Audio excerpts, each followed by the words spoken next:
Halo, jumpa lagi dengan saya, Mas Luro, guru dari SMP Proklamasi Balong Bendong, calon guru penggerak Angkatan 4 Kabupaten Sidoarjo, bersama fasilitator Bapak Samto Darmus SPD, dan juga pengajar praktik Bapak Abdul Majid Haryadi MPD. Kali ini kita masuk ke modul tugas 2.1.A.9, koneksi antar materi pembelajaran berdiferensiasi. Ada 3 pertanyaan pemantik. Yang pertama yaitu, apa yang dimaksud dengan pembelajaran berdiferensiasi? Menurut Tomlinson 2001, pembelajaran berdiferensiasi adalah serangkaian keputusan masuk akal yang dibuat oleh guru yang berorientasi kepada kebutuhan murid. Menurut Tomlinson juga, bahwa pembelajaran diferensiasi ini layaknya seperti menggunakan tombol equalizer pada stereo atau pemutar CD sampai mendapatkan kombinasi suara yang terbaik. Jadi, kita bisa mempelajari kebutuhan dan juga profil belajar murid sesuai dengan minat dan bakat sampai kita temukan metode dan juga cara yang tepat untuk menghasilkan pembelajaran yang bermakna bagi murid sehingga semua murid bisa mencapai kebutuhan pembelajaran dengan baik. Pertanyaan pemantik yang kedua yaitu bagaimana cara menerapkan pembelajaran berdiferensiasi. Pembelajaran berdiferensiasi dapat dilakukan dengan langkah-langkah sebagai berikut. 1. Merumuskan tujuan pembelajaran. Yang kedua, memetakan kesiapan minat dan juga profil belajar murid.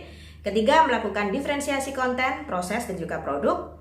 4. Melakukan ongoing assessment. Dan yang kelima, menciptakan suasana belajar yang kolaboratif dan positif.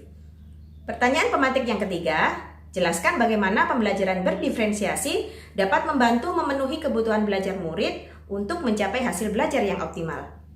Yang pertama, pembelajaran berdiferensiasi harus berpihak pada murid.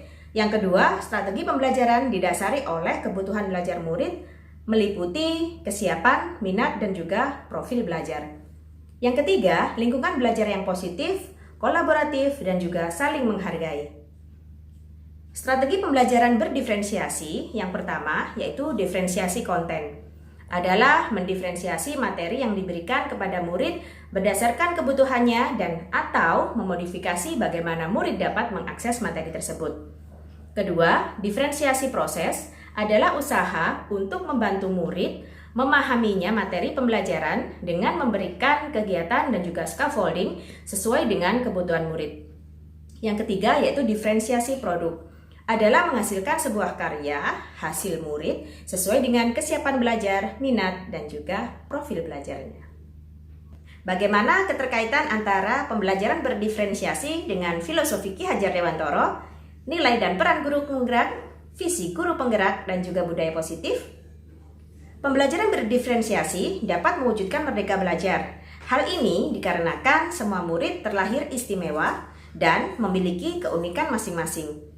Sehingga pembelajaran dapat menjadi sebuah solusi agar murid dengan segala kelebihan dan kekurangannya dapat memperoleh kesempatan belajar yang sesuai dengan kesiapan, minat, dan juga profil belajarnya. Pembelajaran berdiferensiasi akan dapat terwujud apabila guru penggerak telah memiliki nilai guru penggerak dan juga mampu menerapkan peran guru penggerak tersebut. Menciptakan pembelajaran berdiferensiasi, yakni pembelajaran yang berpihak pada murid, dapat dijadikan visi guru penggerak dan juga sebagai visi sebuah sekolah.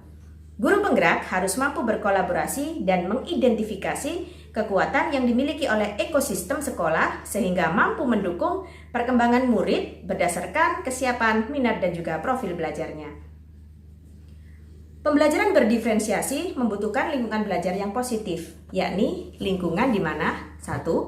Guru mampu menjadi manajer yang baik sehingga pembelajaran yang terjadi menjadi efisien dan tidak semrawut.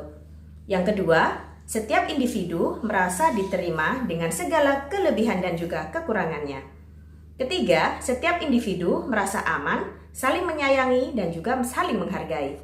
Dan yang keempat, adanya budaya kolaborasi antara guru dengan murid, murid dengan temannya, dan juga lingkungan sekolah dalam proses pembelajaran berdiferensiasi, sehingga tujuan pembelajaran bisa tercapai secara maksimal. Demikian pemaparan untuk koneksi materi pembelajaran berdiferensiasi. Semoga bermanfaat dan sampai jumpa pada video berikutnya. Assalamualaikum warahmatullahi wabarakatuh.